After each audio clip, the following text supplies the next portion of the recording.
제주도 하면 렌터카를 이용해야만 여행할 수 있다고 하는데 꼭 그렇지는 않네요. 지난 31일 오마이뉴스에 실린 기사를 보면 버스로도 충분히 제주도를 돌아볼 수 있다고 합니다. 글쓴이는 차를 몰고 쉽게 갔다면 몰랐을 것들을 많이 알게 됐다고 합니다. 여행하면 빨리빨리 움직여 많은 곳을 봐야 한다는 생각에 쫓기듯이 다니기 일쑤죠. 한두 군데만이라도 천천히 제대로 감상하는 여행이 훨씬 기억에 남을 겁니다. 오늘 사는 이야기 다시 읽기 시작합니다.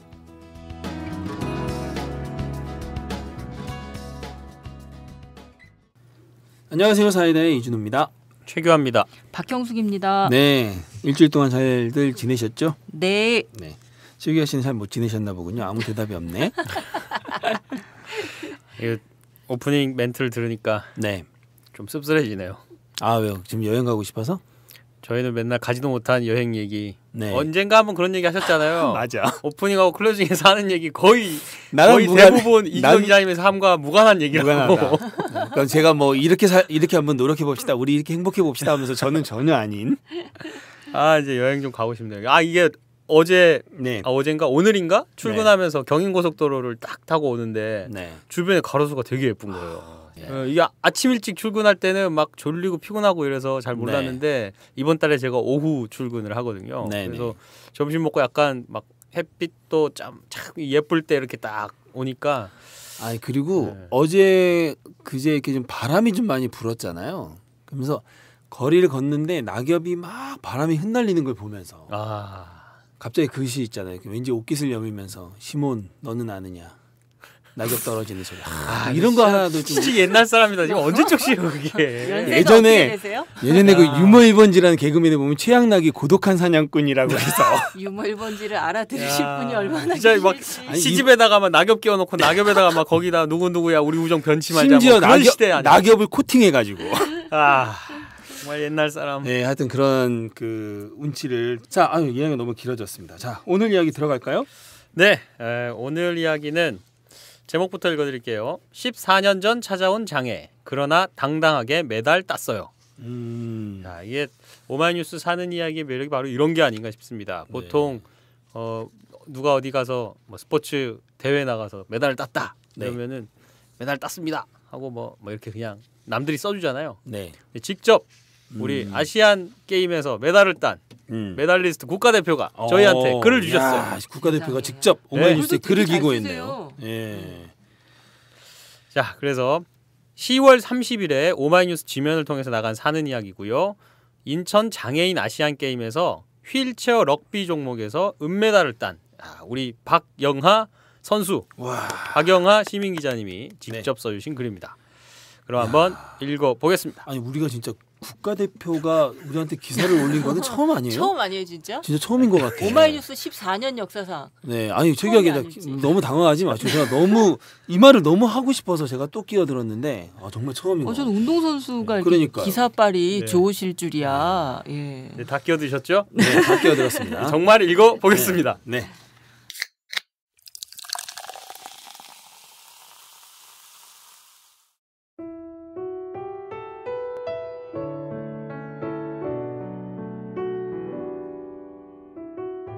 모두들 고생하셨습니다.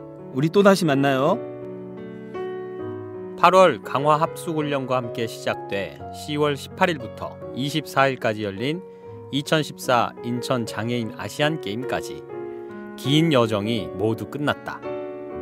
전국에서 모인 휠체어 럭비 국가대표팀의 선수들과 스태프들은 2주 후의 전국 장애인 체육대회를 기약하며 아쉬운 헤어짐의 인사를 나눴다. 나 역시 2달 반이 넘는 시간을 동고동락하며 즐거움을 선사해준 동료들을 뒤로 한 채 8년의 휠체어 럭비 인생에서 가장 값지고 의미 있는 은메달을 목에 걸고 집으로 돌아왔다. 14년 전 평범한 고등학생 시절을 보내던 중 오토바이 사고로 얻은 장애는 더 이상 내 삶을 평범할 수 없게 만들어버렸다. 척수 손상, 사지마비 1급 지체장애. 예전과는 너무도 달라진 자유롭지 못한 몸은 나를 혼란스럽게 만들었다. 1년 동안의 병원 생활을 마치고 퇴원을 했지만 집 밖으로 나올 수 없었다. 휠체어를 탄 불편한 몸만큼이나 나를 더 불편하게 만든 것들이 있었다. 바로 장애에 대한 세상의 편견과 부정적인 시각들이 그것이었다. 물론 나약해진 나의 마음 또한 나를 집 밖으로 향할 수 없게 만든 큰 벽이 됐다.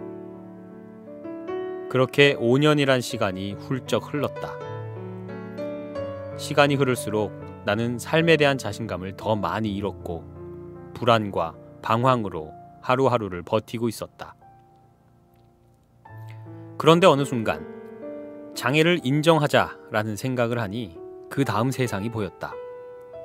그러다가 아는 분의 소개로 휠체어 럭비를 접하게 됐다. 체육관에서 처음 본 휠체어 럭비는 내게 충격으로 다가왔다. 몸이 불편한 여러 선수들은 찌는 듯한 여름 더위에도 아랑곳하지 않고 땀을 흘리며 열심히 운동을 했다. 넓은 코트 위를 빠르게 달리며 공을 주고받고 휠체어끼리 부딪힐 때마다 쿵쿵거리는 소리가 체육관 안에 울려 퍼졌다. 그것만이 아니었다. 그곳에선 장애인 선수들과 비장애인 코치, 자원봉사자들이 아무렇지도 않게 어울리며 운동하고 장난치는 모습을 볼 수 있었다. 이러한 모든 것들이 나에게는 엄청난 충격과 설렘으로 다가왔다.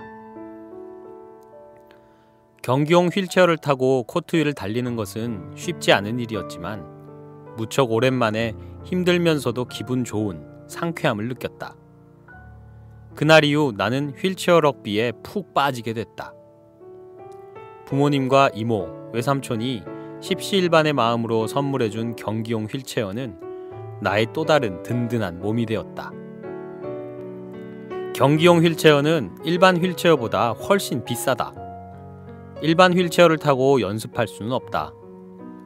한때 지역에서 선수들끼리 모여 연습할 때는 다른 지역 팀의 휠체어를 빌려 쓰기도 했다. 명색이 선수들인데 장비를 빌려서 썼던 것이다. 이는 장애인 스포츠에 대한 우리 사회의 관심이 부족하다는 방증이기도 하다. 뿐만 아니라 선수들이 휠체어를 타고 한 곳에 모여 연습하는 일도 쉽지 않다. 그래도 함께 모여 뛸 수 있다는 게 좋았다. 이렇게 휠체어 럭비는 내 인생을 바꿔 놓았다. 운동을 하면서 많은 사람들을 만나고 많은 것들을 보고 배우면서 그동안 가지고 있던 장애에 대한 편견과 부정의 벽이 무너졌다.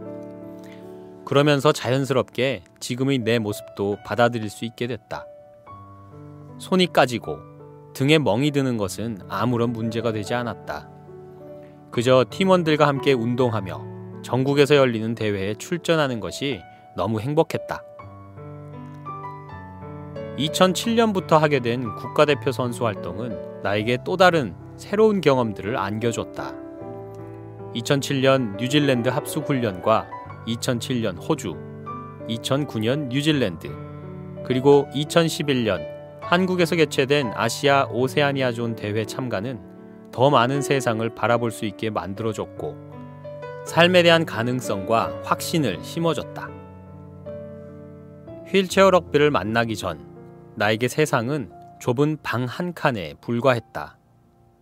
하지만 휠체어 럭비를 만난 후 나의 세상은 바다를 건너고 하늘을 날 정도로 넓어졌다. 특히 뉴질랜드, 호주에서 본 편의시설과 장애인에 대한 그곳 사람들의 인식에 많이 놀랐다.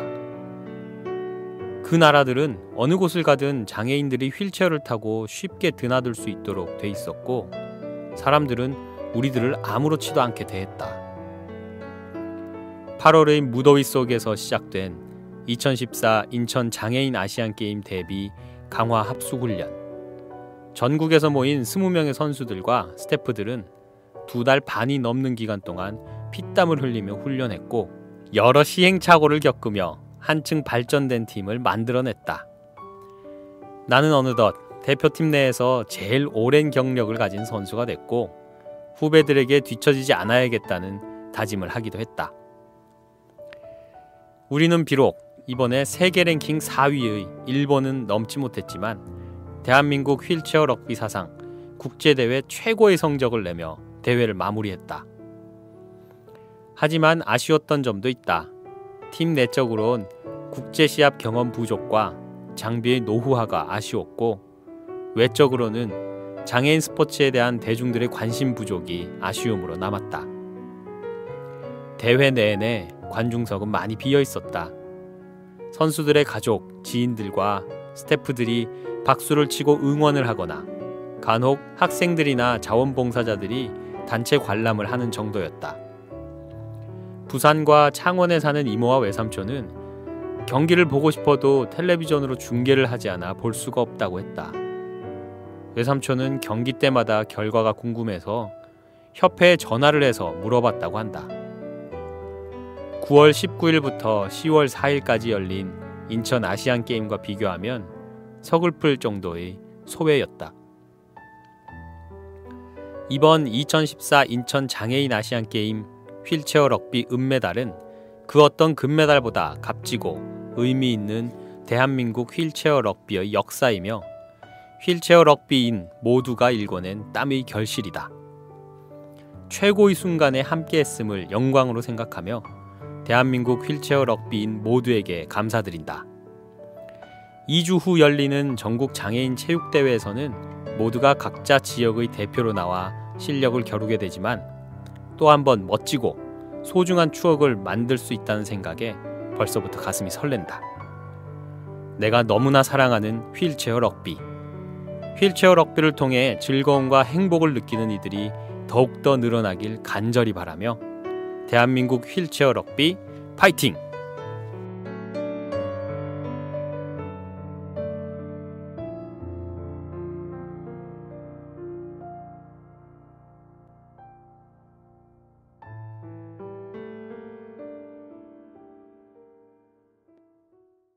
네, 잘 들었습니다. 네. 야, 이게 사실 이게 쉽지가 않은데요. 진짜 이 장애를 극복한다는 거 사실 우리가 말은 참 많이 하죠. 뭐 극복.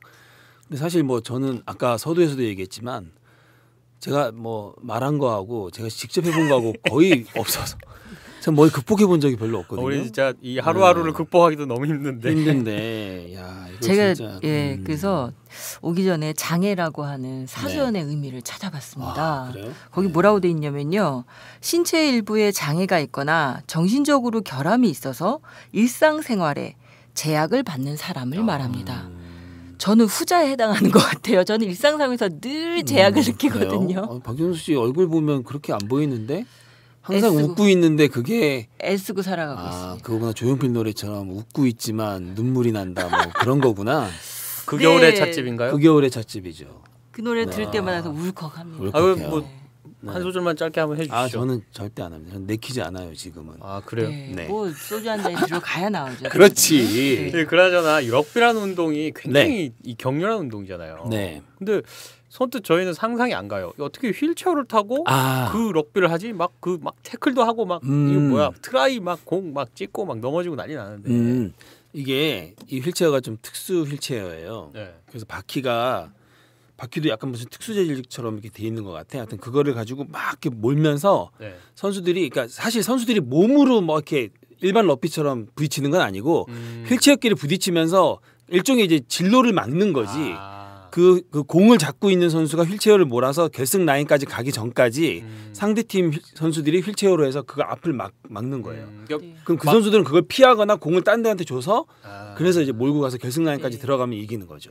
그래서 저도 동영상을 잠깐 봤는데요. 네. 왜 그러니까 비장애인들은 그 몸으로 부딪혀서 안고 넘어지고. 그렇죠. 네, 넘어지고 막 이러는데 이분들은 휠체어가 몸인 것 같았어요. 맞아요. 네, 휠체어끼리 그거 부딪히면서 맞아, 정확한 표현이다. 네, 이렇게 막 네. 그 서로 부딪힘을 네네네. 갖더라고요. 네. 네. 맞아요. 다른 룰들은 이제 럭비 룰과 다 동일하고 그런 거죠. 그거는 정확히 잘 모르겠네요. 뭔가 좀 다를 것 다른 것도 좀 있겠죠. 뭔가 규칙이. 네. 네. 지금 알겠습니다. 질문한 거 상당히 후회하시죠?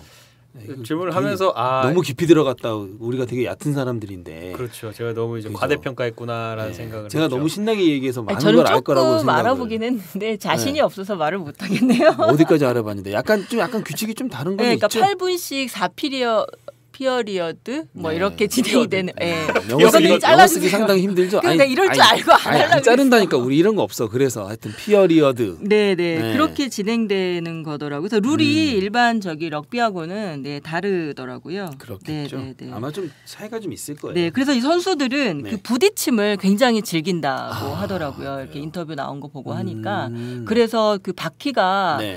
빠져서 네, 이렇게 고장이 나는 경우도 있고 해서 보조 바퀴를 늘 스페어 타이어처럼 네, 그렇군요. 네, 준비해 둔다고 합니다. 그 바퀴가 무슨 저 배트맨이 몰고 다니는 차 같은데 달린 바퀴처럼 생겼더라고요. 약간 로켓 특수- 나오고 막 그러나요? 뭐 그렇게 보여. 하여튼 되게 뭔가 좀 달라 보였어.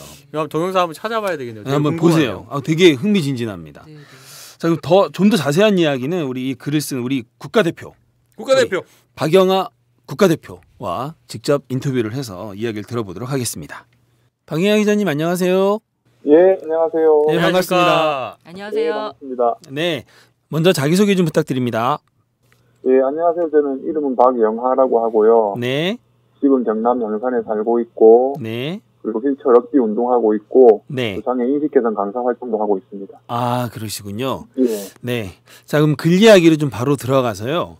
예, 그 괜찮으시다면 그 14년 전 사고 당시 상황을 좀 설명을 좀 해주실 수 있을까요? 예, 그때가 2000년 2월이었어요. 네, 제가 이제 고등학교 2학년이 끝나고 3학년 올라가기 전이었는데요. 네네, 예, 제가 어른들 말씀을 잘 들어야 되는데, 네. 제가 어른들 말씀을 잘 안 듣고 오토바이 한 바퀴 탔었습니다. 아, 예, 그때도 이제 그날도 제가 오토바이를 탔었는데, 네, 그는 저희 앞에 버스가 한 대 가고 있었어요. 네, 근데 그 버스가 조금 천천히 가고 있길래 제가 빨리 가고 싶은 마음에 그 버스를 추월을 했는데 네. 그 다음 길이 커브길이었어요. 아, 그래서 속도를 못 줄이고 벽에 부딪히면서 네. 이렇게 사고가 났어요. 아이고, 그럼 제가 목이 부러지면서 네. 이제 목 부분에 척수를 다치면서 이제 목 밑으로는 다 불편한 일급 장애인이 된 거죠. 그러니까 이제 고2에서 고3으로 올라가는 그 겨울에, 예, 아, 저 근데 그 척수 손상까지 가셨으면 이게 예. 잘못하면 이게 사지마비까지도 올 수 있다고 하던데 지금 몸 상태는 어떠세요? 예, 제가 지금 목 밑으로 네. 몸이 다 불편한 사지마비 상태예요. 아 그러세요? 근데 어떻게 예. 운동이 되시지? 예, 척수 장애인분들이 할 수 있는 운동 중에 하나가 이제 휠체어 럭비거든요. 네, 선생님 저는 그 예. 저기 기사 쓴 거 보면서요. 예, 사실 가장 궁금했던 게 뭐였냐면 제가 좀 도움받고 싶은 게 있습니다. 사실은 예, 그 장애라고 하는 게 저는 이제 개인적으로 어떤 불편한 것 아니겠어요? 근데 이제 저 같은 경우는 뭐 신체가 뭐 이렇게 멀쩡해 보이긴 하지만 예, 이렇게 하루하루가 사실은 불편한 느낌과 생각 속에서 살고 있거든요. 예, 그게 보면 뭐 가령 뭐 불편한 상사를 만났다 이러면 아 내가 저런 사람한테 왜 굽신해야 돼부터 시작을 해서 막 속으로는 부글부글하고 근데 또 일은 처리해야 되니까 억지로 하게 되고 그러니까 이제 이러한 그 불편한 상사와 저의 만남의 어떤 상황 자체를 이렇게 받아들이지 못하면서 이렇게 사는 게 괴로운 거죠. 그래서 이런 불편함이 있는데 선생님께 글에서 보면 장애를 인정하자라는 생각을 하니 그 다음 세상이 보였다 이런 말씀이 있었거든요. 그러니까 이 장애적 상황을 긍정하고 이 받아들인다는 게 저는 굉장히 대단한 일이라고 좀 보여지는데요. 거기서 또 굉장한 에너지와 네, 힘이 나왔다고 보여집니다. 그 긍정하게 된 계기와 상황을 좀 설명해 줄 수 있을까요? 예. 저도 처음에는 너무 힘이 들었었어요. 처음에는 제가 자신감도 많이 잃었고 뭘 해야 될지도 몰랐기 때문에 처음 4, 5년 정도는 제가 밖을 나가지도 못하고요. 네. 네, 제 장애를 받아들이지도 못했었어요. 네, 그러면 집안에서만 생활하다가 예, 뭐 1년 정도는 진짜 TV만 계속 본 적도 있었고요. 네. 그리고 또 어떤 때는 또 게임만 찍으라고 계속 했던 데도 있었고요. 네. 그러다가 제가 맨 마지막에는 또 책을 보게 되더라고요. 네, 네, 네. 책만 진짜 엄청 읽었던 시기도 있었어요. 네. 그러다 보니까는 이제 저도 모르게 하나하나씩 생각이 바뀌게 되더라고요. 예, 그때 제가 읽었던 책 중에 하나가 그 오체불만족이라고 아, 예. 오토다케 히로타다 네, 그분이 쓴 책을 제가 봤었는데 네. 네. 거기에 이런 구절이 있더라고요. 장애를 방패로 삼고 물러서는 인생을 살지 않을 거야. 예, 그 구절을 봤을 때 제가 이제 머리를 한 대 맞은 기분이 들더라고요. 아, 그때 딱 오셨구나. 장애를 저한테 하는 방패로 말이 들리더라고요, 삼고 그 말이. 물러서는 삶을 살진 않을 거야. 예. 네네네. 근데 그게 제 그때 장애 보면은 제가 그렇게 하고 있었거든요. 네. 장애를 방패로 삼고 아무것도 안 하고 꼭 숨어 있었잖아요. 네네네. 그 말을 꼭 저한테 하는 것 같이 그게 들리더라고요. 네, 맞아요. 그러면서 네네. 저도 이제 이러면 안 되겠다. 벌써 시간은 4, 5년 지났고 뭐라도 해야 되겠다. 네. 받아들이자 이런 생각이 들더라고요, 그때부터. 아, 그러면 좀 어떻게 보면 그 결정적인 게 어떤 책의 한 구절이었군요. 예, 그렇죠. 근데 이 말씀이 굉장히 인상적인 게 이 상황을 늘 우리는 핑계를 대잖아요. 예. 뭐 때문이야 하면서 그걸 받아들이지 않아서 사실은 괴로움이 생기는데 그 순간 딱 받아들이신 것 같아요. 아, 그때 깨달음이 오셨구나. 그때는 저한테 이 구절이 너무 크게 다가오더라고요. 그래서 그때부터 이제 운동을 시작을 하신 거예요? 예, 뭘 해야 되겠다 싶어가지고 이제 운전면허증도 따고요. 또 이제 또 밖을 나이 다 다니다가 이제 운동도 할 수 있게 된 거예요. 근데 이 운동도 종목이 여러 가지인데 예. 이 또 휠체어 럭비라는 종목을 선택하신 이유, 뭐 이 럭비만이 가지는 매력 뭐가 있을까요? 처음에 제가 럭비 말고는 뭐 다른 운동이 있는지 잘 몰랐었어요. 네. 제가 처음으로 딱 만난 종목이 휠체어 럭비였는데 휠체어 럭비 너무 재밌습니다. 휠체어 럭비가 과격한데요. 과격한 만큼 네. 스트레스도 많이 풀리고요. 네. 그리고 또 팀 운동이다 보니까는 팀원들 간의 호흡도 중요해요. 네. 때로는 뭐 호흡이 안 맞아서 뭐 싸우는 경우도 있는데 그래요? 그런 게 이제 팀 운동의 매력인 것 같습니다. 아니 근데 이게 수시로 보니까 막 부딪히던데요. 예. 그 부딪힐 때 느낌이 어떠세요? 부딪힐 때 느낌이요. 네. 우리 예전에 어린이 레온 같은 데 가면은 범퍼카잖아요. 범퍼카. 네.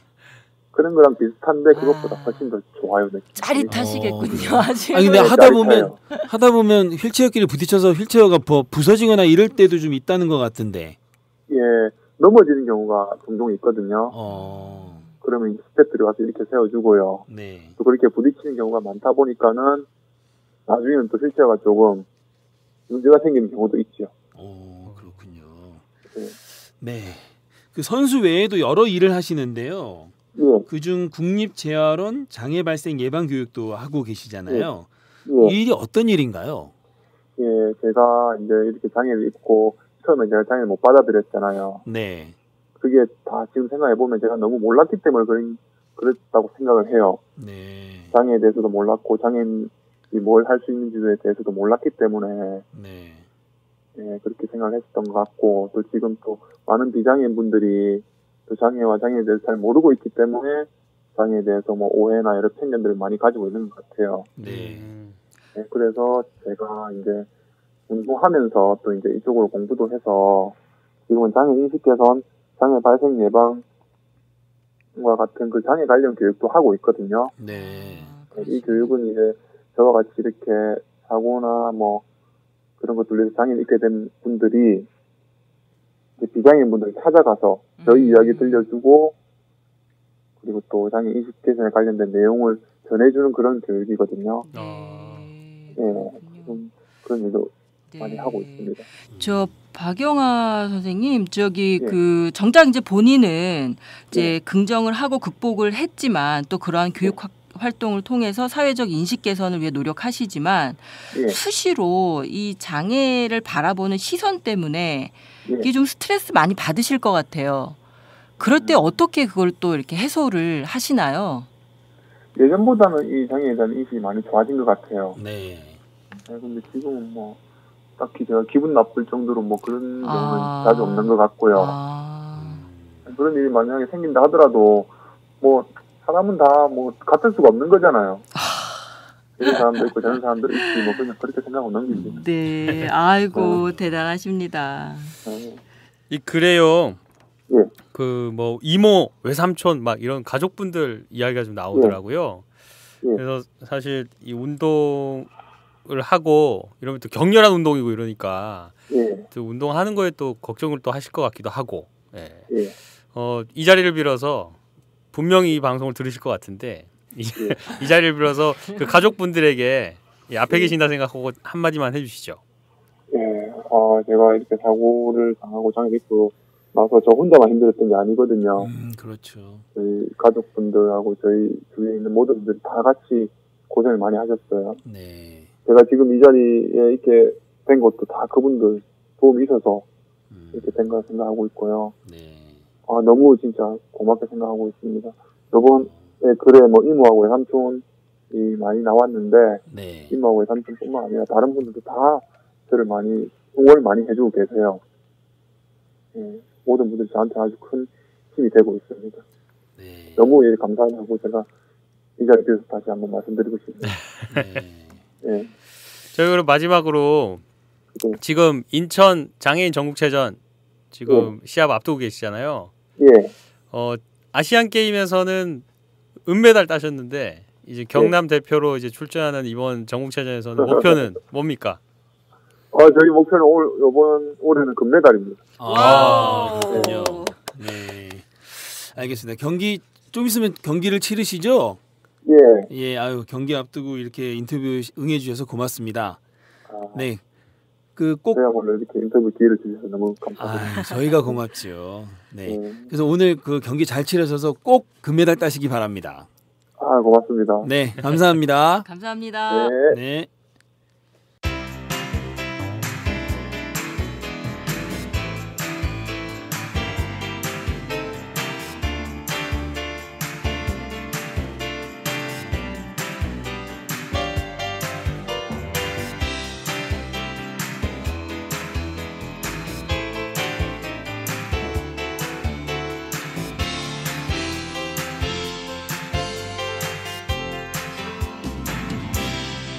지금 당신의 이야기를 들려드립니다. 사는 이야기 다시 읽기 사이다. 네, 잘 들었습니다. 이 경기를 앞두고 있는데 저희하고 인터뷰를 하셨어요. 저희가 너무 국가대표의 발목을 잡지 않았나 싶네요. 네. 진짜 금메달 좀 꼭 따셨으면 좋겠네요. 예. 저는 고향 경남과 전혀 아무런 연고도 없지만 네. 경남 대표를 응원하게 되네요 지금. 경남 양산에 좀 거주하셨는데요. 이분이 변하게 됐던 계기 이게 사실 참 궁금했어요. 그러니까요. 이 글에서는 그냥 어느 순간 장애를 인정하자 이렇게만 했는데 아까 이제 인터뷰에서도 들어보니까 사실 책이 많이 큰 역할을 하긴 했는데 꼭 뭐 책을 읽고 바로 그랬다기보다는 많은 시간이 쌓여 있었던 거죠. 많은 시간이 쌓여가지고 이제 그걸 뭐라 그러나 변곡점이라 그러나요? 뭔가 딱 변하는 지점. 네네네. 거기까지 올라온 상태에서 그 책이 결정타를 날린 거죠. 네네네. 근데 그 말이 뭐였죠? 장애를 방패 삼아 뒤로 물러나지 않겠다. 물러서는 인생을 살지 않을 거야. 살지 않겠다. 네. 정말. 그래서 저는 되게 저에게 위로가 되었던 것이, 그러니까 이분이 그 순간을 맞이하기 전에 보냈던 굉장히 긴 시간들, 그러니까 1년은 TV만 보고 지내고 그 다음에 또 게임에만 또 빠졌다가 또 책으로 또 한참을 시간을 보내시다가 그 어떤 순간을 맞으신 거잖아요. 그래서 이게 갑자기 어느 순간 거저 주어지는 건 아니구나라는 대목에서 제가 뭐랄까 이렇게 살아갈 용기가 좀 됐다고나 할까요?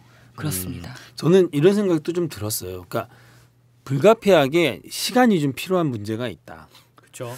이거는 사실 딱 사고를 이분의 어떤 고통을 제가 뭐 어느 정도 뭐 가늠이나 하겠습니까만은 사고를 당하고 이걸 받아들이기까지 이거 아무리 자기가 마인드 컨트롤 하더라도 사고 당하자마자 난 이걸 인정하겠어. 이럴 사람은 인간으로서는 거의 힘들지 않겠어요? 똑같은 책, 똑같은 구절을 읽어도 맞아요. 5년 전에 만약에 읽으셨다면은 뭔 개소리야 이렇게 또 생각할 수도 있었을 거예요. 네가 나처럼 힘들어봤어 이렇게 생각할 수도 있을 거예요. 근데 이제 5년이라는 시간이 지나서 그 구절을 만나면서 인생이 바뀌게 되는 거죠. 네.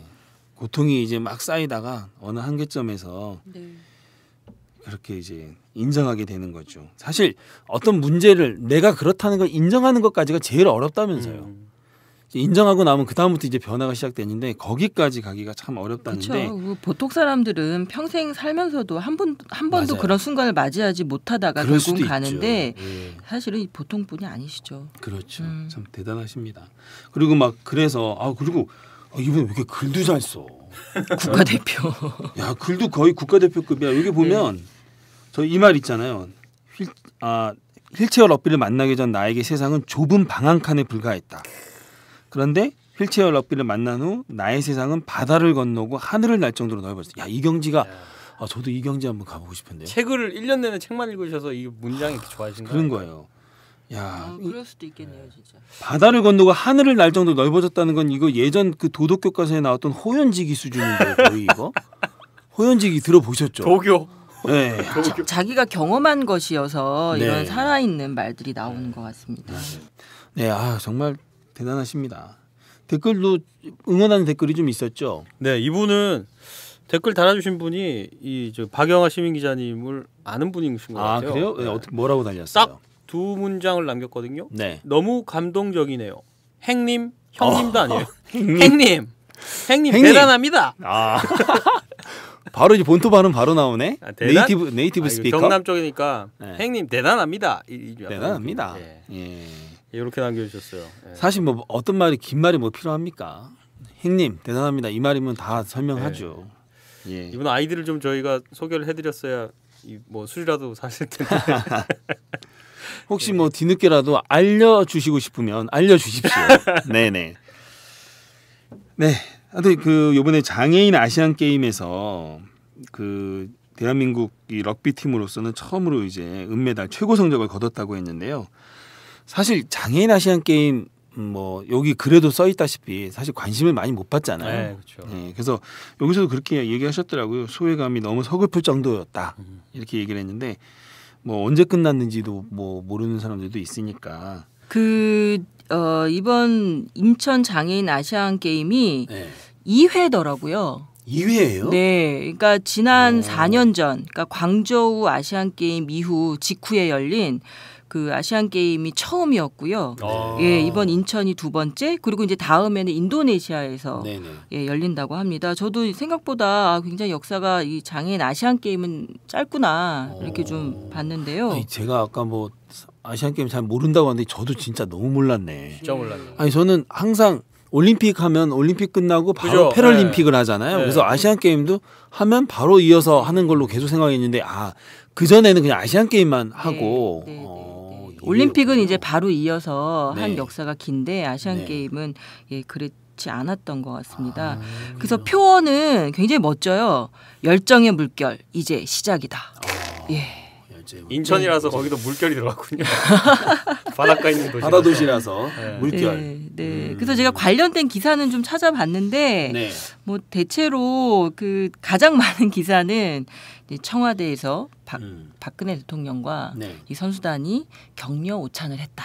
이거는 모든 매체가 빠지지 않고 아시안 다 게임 끝나고? 보도했더라고요. 네, 경기 끝나고. 네. 예, 물론 이제 뭐 금메달을 딴 선수나 일부 선수들하고의 오찬이었는데 네. 여하튼 제가 뒤져본 기사 중에 예, 가장 많았던 건 그 청와대 오찬 기사였습니다. 오찬 기사. 사실 선수들이 어떤 활약을 했고 뭐 선수들이 어떻게 뭘 극복했고 이런 얘기보다는 오찬. 네. 오찬이죠. 물론 이제 예, 경기 내용이 있긴 한데요. 네. 여하튼 네, 그렇게 좀 뭐랄까 이 장애인 그 아시안 게임에 대한 조명 자체가 조금 굉장히 미약한 것 같습니다. 그렇죠. 사실 그거는 저희 뭐 오마이뉴스도 반성할 문제죠. 예, 돌이켜 보면 저희도 이렇게 장애인 아시안 게임에 대해서 그렇게 크게 주목 있게 주목하고 보도를 하지 않아서. 네. 자, 근데 이런 글을 보면 이런 계기를 통해서 좀 새롭게 한번 다짐을 한번 해봅니다. 저희가 이게 접하면서 야 이렇게 열정을 가지고 그러니까 새로운 인생 이렇게 펼쳐가면서 열정으로 진짜 경기를 하셨는데 사람들은 별로 관심이 없고. 저는 일단 많이 반성을 해야 돼요. 다른 종목은 잘 모르겠지만 휠체어 럭비는 꼭 진짜 네. 방송이 끝나는 대로 동영상을 찾아서 보겠습니다. 네. 네, 진짜 궁금해요. 어떻게 뛰는지. 한번. 제가 그 60만 번의 트라이를 보고 나서 이 럭비에 대한 관심이 굉장히 높아졌거든요. 굉장히 매력적인 스포츠더라고요. 근데 그거를 또 휠체어를 타고 한다니까 더 궁금해져서 꼭 찾아보고 싶습니다. 이 대목에서 제가 잠깐 자랑들이 잠깐 끼우면 저 럭비 좀 했어요. 아 그러세요? 중학교 때. 진짜요? 제가 학교가 럭비부가 있었거든요.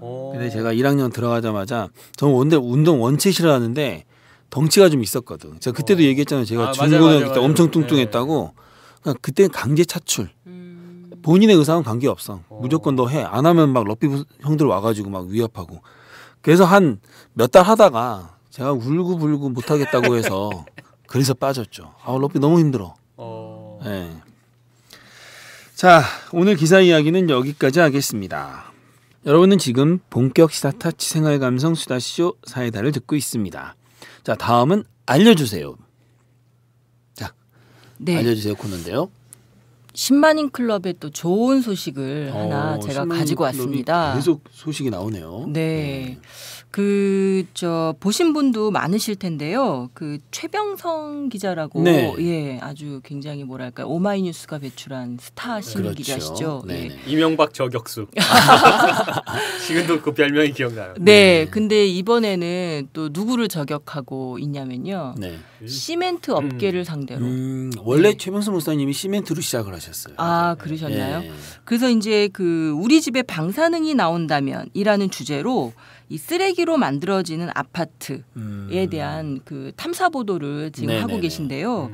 뭐 아시는 분이 많진 않으실 텐데 사실은 시멘트가 석회질에 섞여서 다양한 산업 쓰레기들이 들어가거든요. 네. 그러니까 뭐 폐타이어, 폐고무, 맞아요.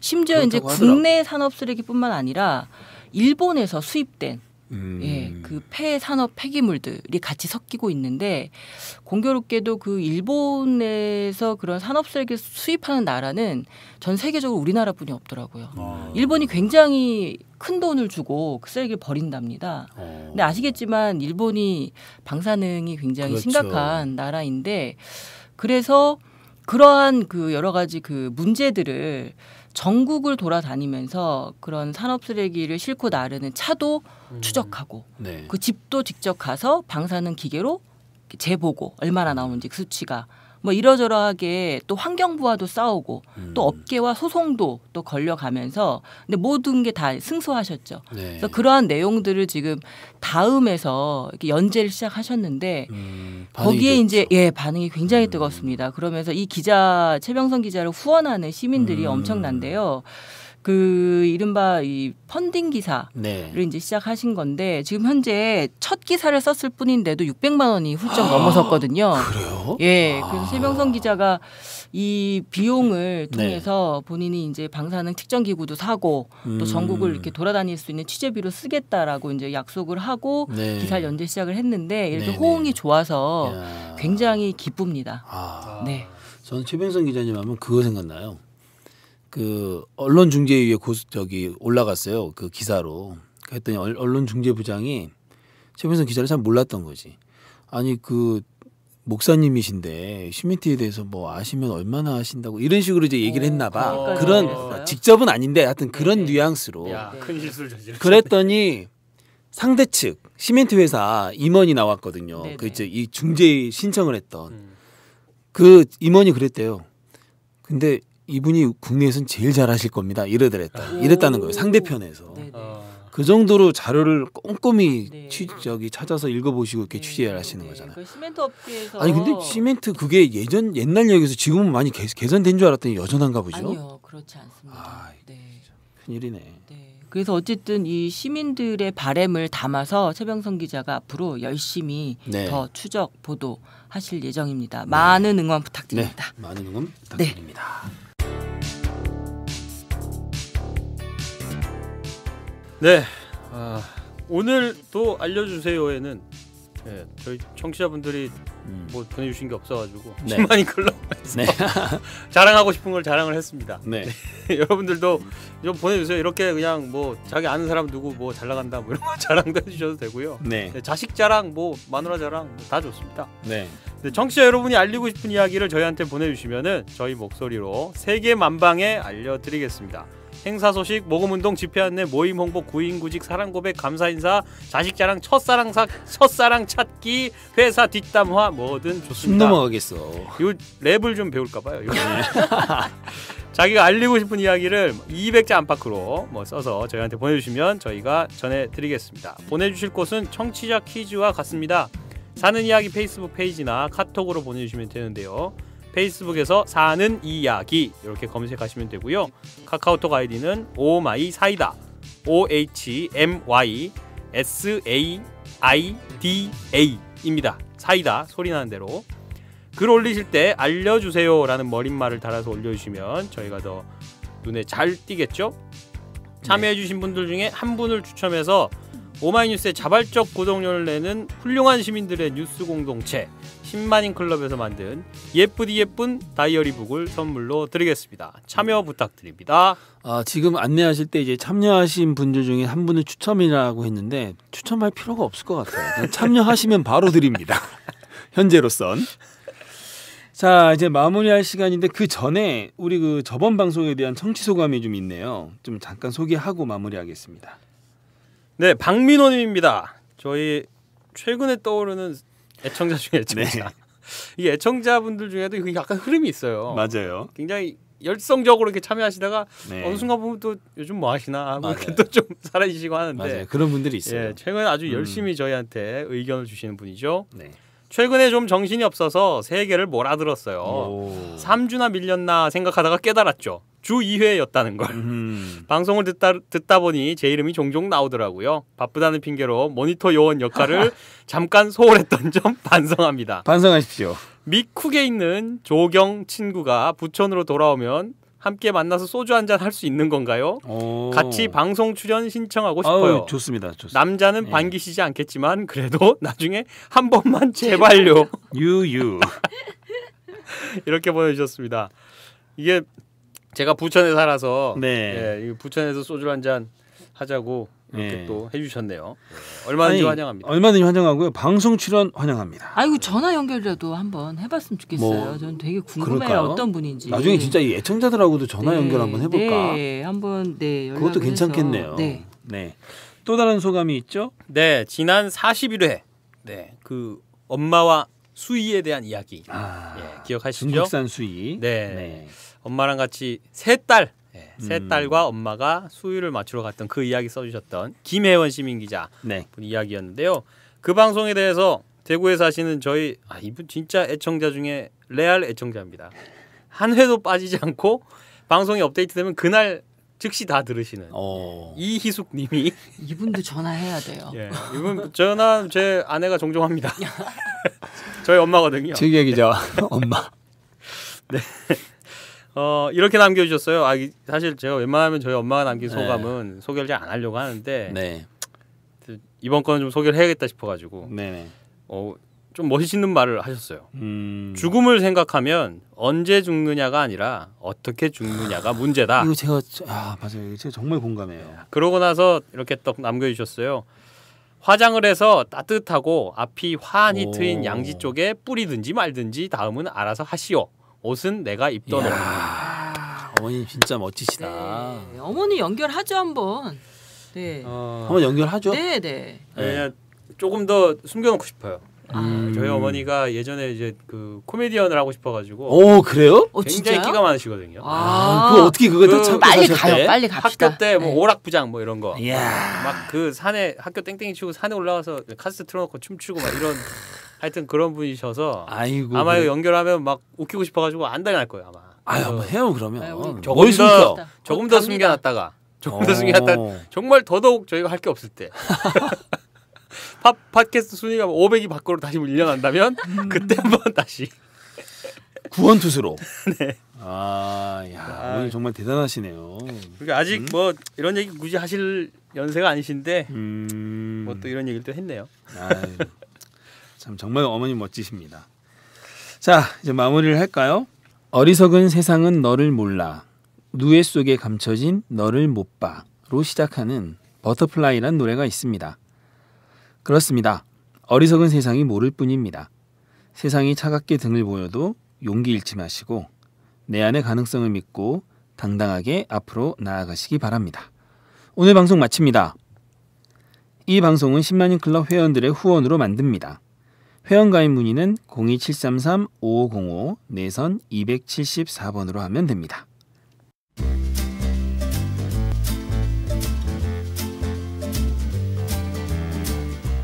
본격 시사타치 생활감성 수다쇼 사이다 43회 방송, 지금까지 진행의 이준호, 박형숙, 최규화, 제작의 김윤상이었습니다. 다음 시간에도 사람 이야기로 찾아뵙겠습니다. 안녕히 계세요.